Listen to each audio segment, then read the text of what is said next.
नमस्कार, मैं हूं पूजा सिंह। चलिए रुक करते हैं आज की कुछ खास बड़ी खबरों का। उत्तराखंड में मुख्यमंत्री पुष्कर सिंह धामी ने आज होली के अवसर पर राज्य के पूर्व मुख्यमंत्री हरीश रावत से उनके आवास पर मुलाकात की। इस अवसर पर दोनों नेताओं के बीच दोस्ती और सौहार्दपूर्ण बातचीत हुई। मुख्यमंत्री धामी ने हरीश रावत को होली की शुभकामनाएं दी और उनके अच्छे स्वास्थ्य और समृद्धि की कामना भी की। तो वहीं मुलाकात के दौरान दोनों नेताओं ने राज्य की राजनीति स्थिति और विकास कार्यों पर भी चर्चा की। तो वहीं मुख्यमंत्री धामी ने कहा, होली जैसे त्योहार हमें भाईचारे और एकता का संदेश देते हैं। इस विशेष मौके पर सभी को एकजुट होकर खुशी मनानी चाहिए।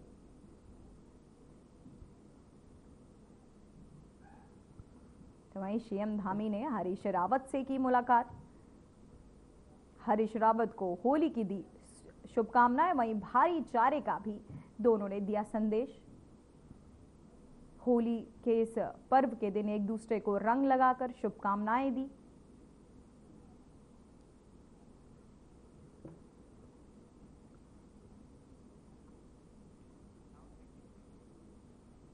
तो वहीं उत्तराखंड के मुख्यमंत्री पुष्कर सिंह धामी ने गुरुवार को पूर्व मुख्यमंत्री और हरिद्वार सांसद त्रिवेंद्र सिंह रावत से देहरादून स्थित उनके आवास पर मुलाकात की। इस दौरान मुख्यमंत्री ने त्रिवेंद्र सिंह रावत को होली की शुभकामनाएं दी और प्रदेशवासियों से सुख समृद्धि और खुशहाली की कामना की। होली के पर्व पर दोनों नेताओं के बीच सौहार्दपूर्ण मुलाकात हुई, जिसमें प्रदेश की समृद्धि और विकास के मुद्दों पर चर्चा भी हुई।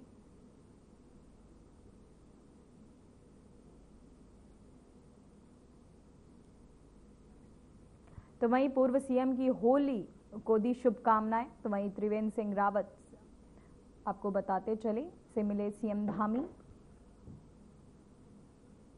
और दोनों ने एक दूसरे को रंग लगाकर होली की शुभकामनाएं दी, गुलदस्ते दिए। प्रदेश में विकास के मुद्दों पर दोनों ने बैठकर चर्चा की। सीएम धामी त्रिवेंद्र सिंह रावत से मुलाकात की। साथ ही आपको बताते चले होली के इस उपलक्ष्य पर दोनों ने एक दूसरे से मिले और एक दूसरे को होली की शुभकामनाएं दी। साथ ही एक दूसरे को रंग लगाकर पुष्प भेंट किया। सीएम धामी त्रिवेंद्र सिंह रावत दोनों आज होली के इस मौके पर दोनों का एक दूसरे से मुलाकात की। साथ ही सीएम ने कई मुद्दों पर चर्चाएं की। सीएम धामी त्रिवेंद्र सिंह रावत होली के इस उपलक्ष्य पर एक दूसरे को रंग लगाते हुए, साथ ही प्रदेश के विकास के मुद्दों पर दोनों ने चर्चा की। तो वहीं देहरादून से एक बड़ी खबर सामने आ रही है, जहां शराब की ओवर रेटिंग रोकने के लिए नए नियम लागू। निर्धारित मूल्य से अधिक कीमत लेने पर लगेगा जुर्माना। पहली बार पकड़े जाने पर 1 लाख का जुर्माना। दूसरी बार ओवर रेटिंग पर दुकान का लाइसेंस होगा रद्द। वहीं उत्तराखंड सरकार ने राज्य में सख्त नियम कानून लागू किए हैं। तो वहीं आपको बताते चले कि शराब की ओवर रेटिंग रोकने के लिए ये नए कानून, निर्धारित मूल्य से अधिक कीमत लेने पर लगेगा जुर्माना। पहली बार पकड़े जाने पर 1 लाख का जुर्माना। दूसरी बार ओवर रेटिंग की पर दुकान पर आपको बताया जाए लाइसेंस रद्द भी किया जा सकता है। तो वहीं आपको बताते चले शराब की ओवर रेटिंग को रोकने के लिए नए नियम लागू कर दिए गए हैं। पहली बार पकड़े जाने पर 1 लाख का जुर्माना हो सकता है। वहीं दूसरी बार ओवर रेटिंग की दुकान का लाइसेंस भी रद्द किया जा सकता है। शराब की ओवर रेटिंग को रोकने के लिए ये जुर्माना लगाया जा रहा है। निर्धारित मूल्य से अधिक लेने पर जुर्माना लगेगा। दूसरी बार ओवर रेटिंग की दुकान का लाइसेंस होगा रद्द।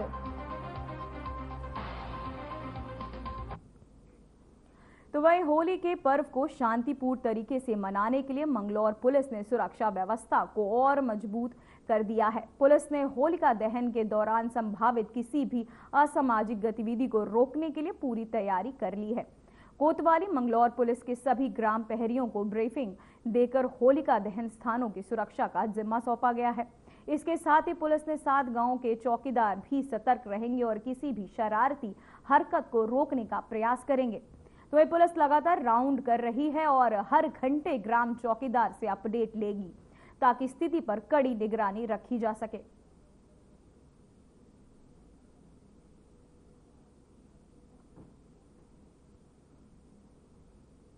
तो चौकीदार के साथ कड़ी निगरानी, होलिका दहन के दौरान बड़ी सुरक्षा। एक्शन मोड में अब पुलिस प्रशासन। होली के मद्देनजर अब सुरक्षा व्यवस्था पर पूरी तरह से पुलिस सख्त को लेकर अब शरारती तत्वों पर तुरंत कड़ा एक्शन करती दिखेगी पुलिस। वहीं एक्शन मोड में अब पुलिस प्रशासन। शरारती तत्वों पर कड़ी नजर अब पुलिस की रहेगी।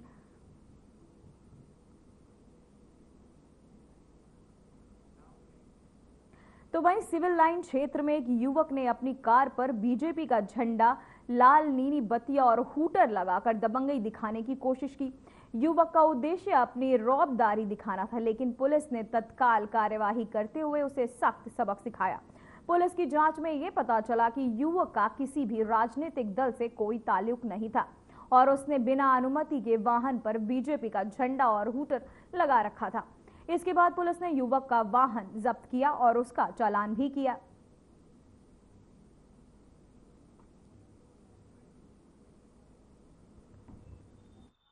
द्वारा गाड़ी में हूटर लगा था, वाहन किसका है ये तो भी जांच हो रही है, लेकिन जो honourable prime minister and honourable CM की फिलॉसफी है एंड ऑफ वीआईपी कल्चर, उसी के तहत हरिद्वार पुलिस एक मुहिम चला रही है कि जो जो हूटर्स के हकदार नहीं है, सायरन के हकदार नहीं है, they should not have siren in their cars and vehicle. इसके तहत हम ये मुहिम चला रहे हैं और जिन जिन का हूटर है, जिनके पास, उनको वार्निंग दी जा रही है और उनके हूटर वाइजर निकाले जा रहे हैं। देखिए, अभी जैसे पहले बार लोगों ने हूटर लगाया हुआ है, पहली बार जिनका हूटर लगा हुआ है उनसे हूटर निकाल के उनको वार्निंग देके छोड़ा जा रहा है। दूसरी बार अगर वही कार दोबारा मिलती है तो हम एमवी एक्ट के तहत कार्रवाई करें।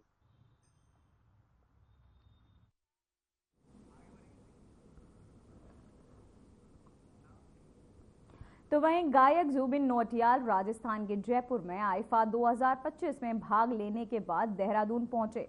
यहां उन्हें पुरस्कार समारोह में सर्वश्रेष्ठ गायक का पुरस्कार मिला। देवभूमि में आकर जुबिन नौटियाल ने कहा कि यह पुरस्कार पूरे उत्तराखंड का है। मुझे दूसरी बार आईफा जीतने का मौका मिला, मैं बहुत खुश हूं, ये बहुत बड़ा पुरस्कार है। बता दें कि बीते दिनों फिल्म और संगीत की दुनिया का सबसे प्रतिष्ठित मंच international Indian film academy awards की अपनी 25वीं सालगिरह मनाई। ये उनका दूसरा आईफा अवार्ड है।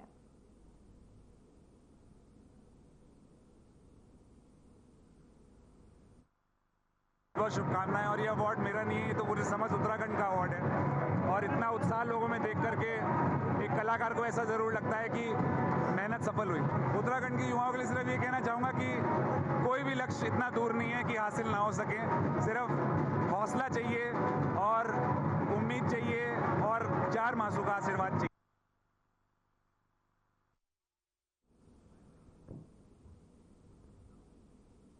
तो वहीं फागुन मास की पूर्णिमा तिथि पर आज देश भर में होली का पर्व हर्षोल्लास के साथ मनाया जा रहा है। खास तौर पर धर्म नगरी हरिद्वार में श्रद्धालु पूजा अर्चना में लीन है।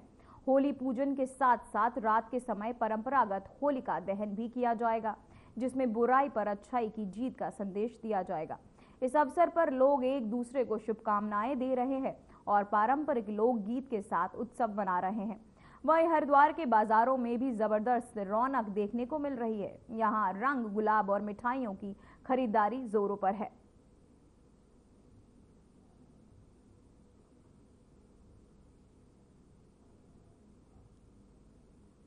तो वहीं आपको बताते चले, देश भर में होलिका दहन की धूम। हरिद्वार में हो रही विशेष पूजा, रंग, गुलाल, मिठाइयों की खरीदारी जोरों पर। तो वहीं लोग अब सड़कों पर ये रंग बिरंगे रंग की दुकानों पर पहुंच रहे हैं और होलिका दहन से पहले का गुलाल, रंग, पिचकारियां, रंग बिरंगे रंग खरीद रहे हैं। तो अब हर दुकानों में सज चुके हैं होली के रंग और लोग पहुंच रहे हैं, खरीद रहे हैं।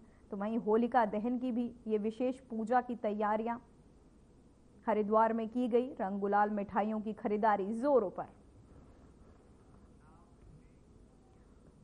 तो वहीं ऋषिकेश स्थित परमार्थ निकेतन में होली का पर्व बड़े हर्षोल्लास के साथ मनाया जा रहा है। इस विशेष अवसर पर देश भर में आए विदेशी श्रद्धालु भी रंगों और उल्लास के साथ इस महापर्व का आनंद ले रहे हैं और भारतीय संस्कृति से जुड़कर इसका अनुभव ले रहे हैं। वहीं आश्रम परिसर में रंगों का गुलाल से सराबोर हो गया है, जहां भक्तों ने भक्ति संगीत और नृत्य के साथ होली के इस पर्व को और भी खास बना दिया।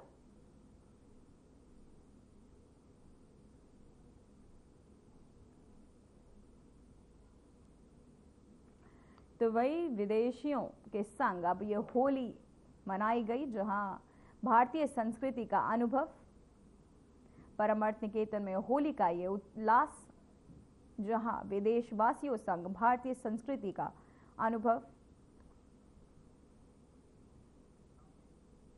देहरादून में बीती रात एक भीषण सड़क हादसा हुआ, जिसमें 4 लोगों की मौत हो गई। ये दुर्घटना देहरादून में राज्यपुर और रोड पर स्थित साईं मंदिर के पास हुई, जब एक तेज रफ्तार कार सवार के सड़क पर पैदल चल रहे लोगों को कुचल दिया। घटना की सूचना मिलते ही आईजी गढ़वाल, एसपी सिटी और स्थानीय पुलिस मौके पर पहुंची। पुलिस ने शवों को पोस्टमार्टम के लिए भेज दिया है। वहीं हादसे के बाद कार चालक मौके से फरार हो गया, जिसे पुलिस ने हिट एंड रन मामला मानते हुए उसकी तलाश शुरू कर दी है।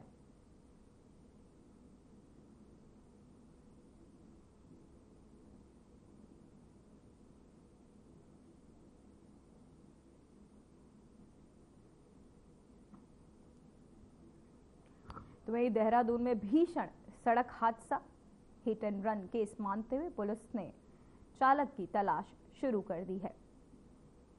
वहीं आपको बताते रहे, पैदल चलने वाले को कार से कुचला और साथ ही वहां से फरार हो गया। अब पुलिस शख्स की तलाश में जुटी हुई है। साथ ही पुलिस ने हिट एंड रन केस का मामला बनाया है। देहरादून के रिंग रोड स्थित बैंक्वेट हॉल में all India association of community health, आपको बताते चले कि अब देहरादून में रिंग रोड स्थित बैंक्वेट हॉल में all India association of community health के लिए आपको बताते रहे ऑफिसर्स और सामुदायिक स्वास्थ्य अधिकारी संघ उत्तराखंड के पहले अधिवेशन का आयोजन किया गया। कार्यक्रम में स्वास्थ्य मंत्री डॉक्टर धन सिंह रावत ने शिरकत की। इस दौरान उन्होंने कहा कि प्रदेश भर में 1539 आरोग्य मंदिर है। एसएचओ के साथ ऐसे केंद्र में एएनएम, आशा और योग परीक्षण तैनात किए जाएंगे। साथ ही हर गांव में स्वास्थ्य चौपाल लगाई जाएंगी। उन्होंने कहा कि पहले बुखार की एक गोली के लिए आमजन को लंबी दौड़ लगानी पड़ती थी। अब 1500 सीएचओ की तैनाती से ये समस्या खत्म हो रही है। उत्तराखंड के गांव में 12 तरह की सेवाएं मिल रही हैं। उन्होंने ये भी बताया कि 30 मार्च तक विभिन्न मेडिकल कॉलेजों में 15 नर्सिंग अधिकारी नियुक्त कर दिए जाएंगे।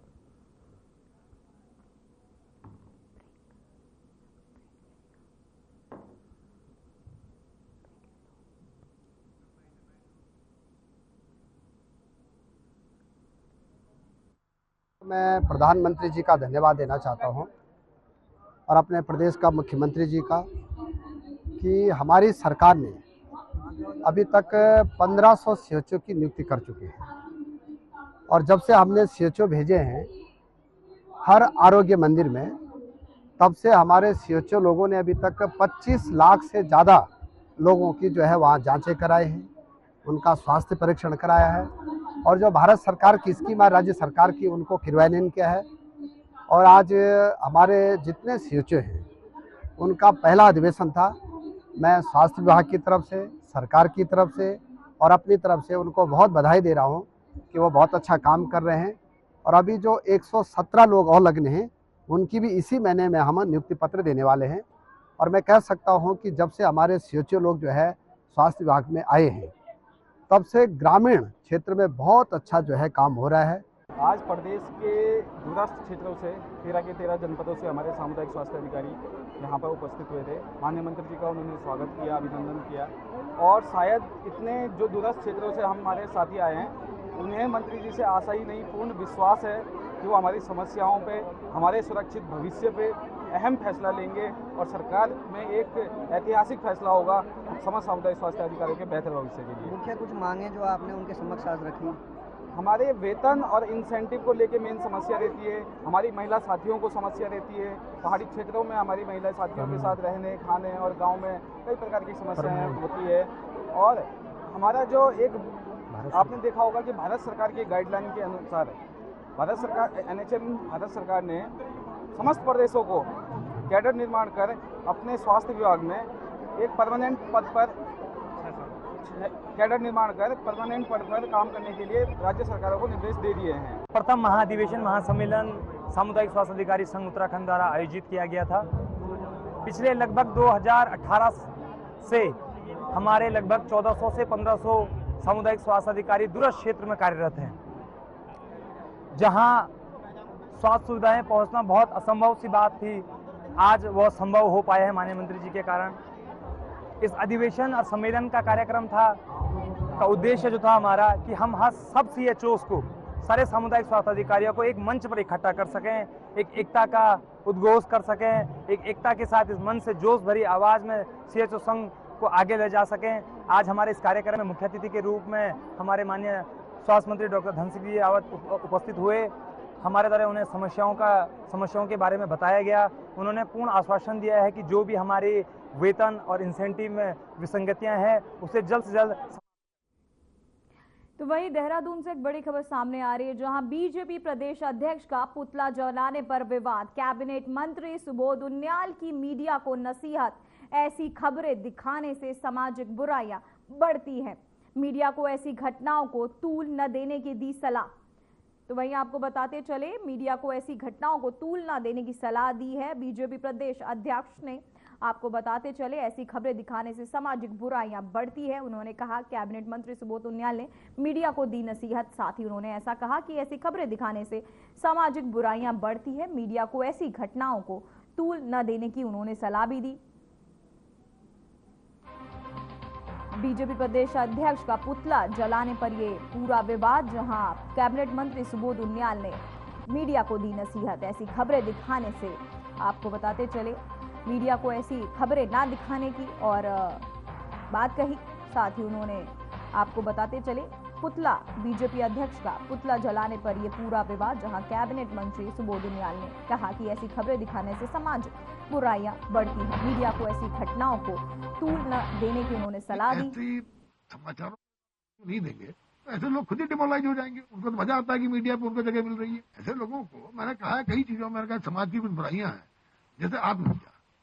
इनको मैं समझता हूँ मीडिया जितना इनको रोकने का काम सेंसर करेगा, उतना बच्चों पर इसका दुष्प्रभाव पड़ने से बचा जा सके। क्योंकि बच्चे थे, माँ ने डांटा, अखबार में खबर आई कि माँ ने डांटा, लड़के ने आत्महत्या कर दी, तो इससे कहीं ना कहीं दूसरे बच्चों को ये इस बारे में सबको करने का मौका मिलता है। इसी तरह तमाम ऐसी चीजें हैं, सामाजिक बुराइयां हैं, जिनको आप एक्शन तो लीजिए, पर मैं समझता हूँ उसको जितना आप पब्लिक करेंगे उतना इस तरह की बातें ज्यादा।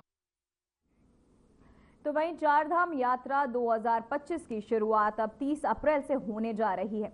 इसके लिए परिवहन विभाग ने यात्रियों की सुरक्षा और सुविधा को ध्यान में रखते हुए सभी आवश्यक तैयारियां पूरी कर ली हैं।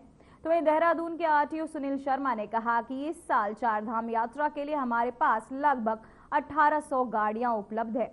हम टूर एंड ट्रैवल ऑपरेटर को टेम्पो ट्रैवल एसोसिएशन के साथ बैठक कर रहे हैं, ताकि तीर्थ यात्रियों को आरामदायक और सुरक्षित यात्रा सुविधा मिल सके। में आने वाले जितने भी यात्री हैं उनको सुरक्षित यात्रा के लिए हमारे परिवहन विभाग द्वारा प्रबंध किए गए हैं, जिसके अंतर्गत ना सिर्फ हम इन्फोर्समेंट एक्टिविटी कर रहे हैं, उसके अलावा प्रचार प्रसार पर भी पूरा ध्यान दिया जा रहा है। हम लोगों ने चेक पोस्टें जो हमने स्थापित करी हैं वो हाईटेक चेक पोस्टें हैं। वही गाड़ियों को चारधाम यात्रा में भेजा जाएगा जिनका ग्रीन कार्ड बना हुआ है और ट्रिप कार्ड में उनकी ड्राइवर की और सारे यात्रियों की इन्फॉर्मेशन है। जो भी बिना ग्रीन कार्ड और ट्रिप कार्ड के आएगा उसको चारधाम यात्रा पर नहीं जाने दिया जाएगा और चालान भी किया जाएगा। इसके अलावा लोगों को क्या क्या सावधानियां बरतनी है, इसके लिए हम सोशल मीडिया के माध्यम से और पेपर के माध्यम से डूज एंड डोंट, क्या करें क्या ना करें, उसके बारे में सबको सूचना दी जा रही है। और हमारा पूरा प्रयास है कि जो चारधाम यात्रा 2025 है बहुत अच्छी तरह से संपन्न हो, यात्रियों लोग प्रसन्न भी रहें और कंफर्टेबल यात्रा उनको सही दामों पर कराई जाए। तो वहीं होली जुम्मे की नमाज और ईद के मद्देनजर SSP प्रेमचंद सिंह डोभाल ने देर शाम ऑनलाइन बैठक कर जिले में पुलिस अधिकारियों के से तैयारियों की जानकारी ली। वहीं बैठक में उन्होंने थाना पुलिस और अभिसूचना इकाई को अलर्ट रहने के निर्देश दिए। एसएसपी ने स्पष्ट किया कि माहौल बिगाड़ने की किसी की भी कोशिश पर तुरंत कार्यवाही की जाए। वहीं संवेदनशील इलाकों में भी भारी पुलिस बल तैनात किया जाएगा ताकि त्योहार सुरक्षित और शांतिपूर्ण तरीके से संपन्न हो सके।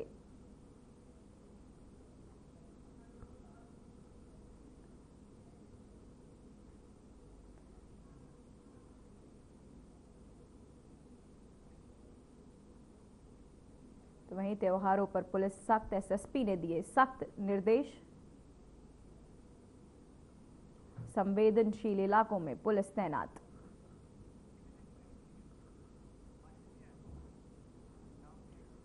तो वहीं होली के पर्व को लेकर हरिद्वार के एसएसपी प्रेमचंद सिंह डोभाल ने शहर वासियों से शांति और सौहार्द के साथ इस पर्व को मनाने की अपील की है।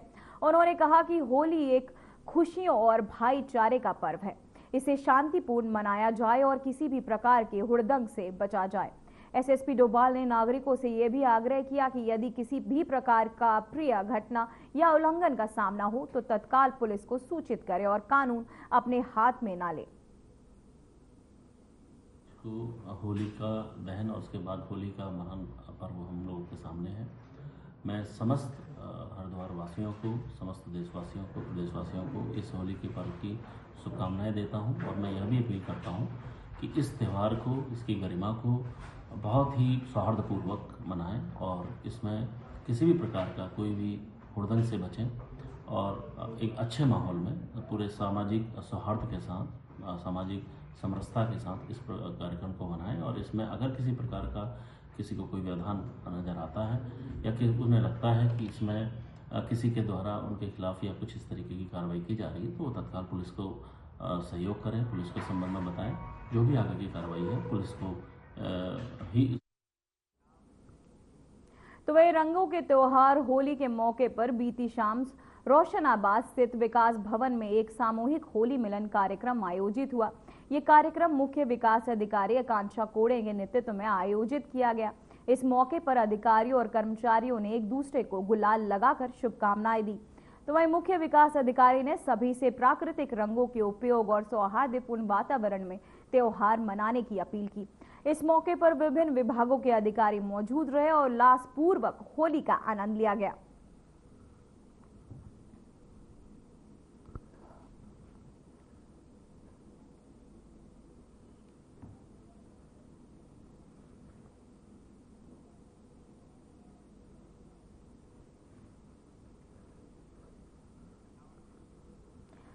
तो हरिद्वार में खड़खड़ी शमशान घाट में एक अनोखी और आत्मात्मिक होली आयोजन किया गया, जिसमें मां भवानी शंकर नंदगिरी ने चिता के राख में होली खेली।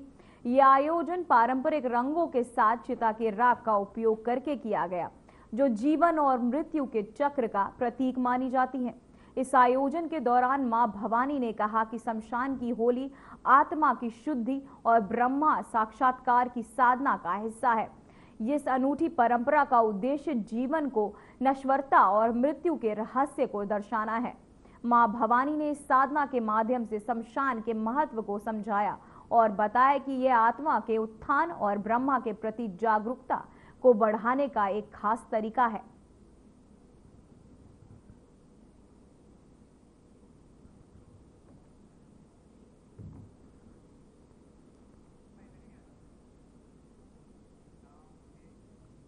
तो वहीं मौसम विज्ञान केंद्र देहरादून की ओर से मौसम को लेकर नई अपडेट जारी हुई है, जिसमें बताया गया कि आने वाले दिनों में मौसम में बदलाव देखने को मिल सकता है, जिसमें 13, 14 और 15 मार्च से प्रदेश में कई जिलों में हल्की से मध्यम बारिश देखने को मिल सकती है।